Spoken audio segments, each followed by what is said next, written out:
مجلس میں سے ایک شخص نے مولانا روم سے پوچھا بتائیے فقیر کون ہوتا ہے، تعریف بتائیں فقیر کون ہوتا ہے۔ مولانا روم اس کی طرف دیکھا اور آنکھیں بند کر کے چپ بیٹھے رہے۔ اس نے پھر سوال کیا بتائیے مولانا فقیر کون ہوتا ہے۔ آپ نے اس کی طرف دیکھا پھر چپ بیٹھے رہے۔ اس نے تیسری بار پھر سوال کیا بتاؤ فقیر کون ہوتا ہے۔ آپ نے پھر دیکھا اور چپ بیٹھے رہے۔ جب مولانا روم چلے گئے تو اس نے شیخ صدر الدین کونوی سے کہا یہ کیا بات ہوئی؟ حضرت صدر الدین کونوی نے کہا نادان کوئی بات نہیں ہوئی، وہ تمہیں جواب دے گئے، تمہیں سمجھ نہیں آئی۔ تم نے بار بار پوچھا تھا فقیر کون ہوتا ہے، انہوں نے جواب دیا جو سب کچھ جان کر چپ ہو جائے وہ فقیر ہوتا ہے۔ جو سب کچھ جان کر چپ رہے وہ فقیر ہوتا ہے۔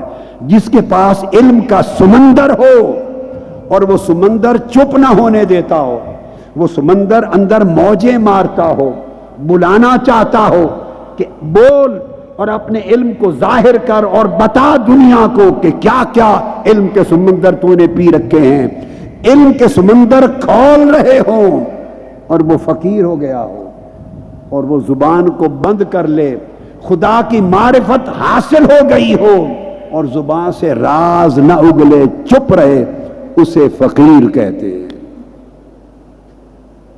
جو برتن بہت زیادہ بجے اور شور مچائے وہ اندر سے خالی ہوتا ہے، اور جو برتن بھر جائے دودھ سے پانی سے، کوئی میٹیلک یعنی دھات کا برتن بڑا گھڑا بھر جائے اس کو انگلی مارے تو پھر وہ بھرا ہوا برتن اتنا شور نہیں کرتا جتنا شور خالی برتن کرتا ہے۔ تو مولانا صدر الدین کونوی نے کہا نادان وہ تیرے سوال کا تینوں بار جواب دے گئے۔ جو سب کچھ جان کر چپ رہے یہ ضبط نفس ہے، یہ مجاہدہ ہے، یہ اپنے نفس پر کنٹرول ہے کہ کوئی پوچھ رہا ہے اور جواب نہ دینے پر تانا ملے گا اسے آتا نہیں، اسے معلوم نہیں، وہ جان کے چپ رہے۔ یہ کام فقیر کر سکتا ہے، عالم نہیں کر سکتا۔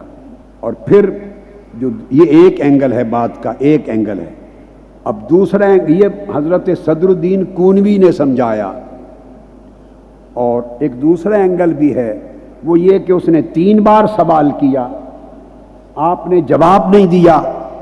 اس کو سبق ادب کا دے رہے تھے کہ طالب علم اس وقت میرا استاذ بیٹھا ہے، شاگرد کے لیے یہ سوء ادب ہے کہ استاد کی موجودگی میں جواب دے۔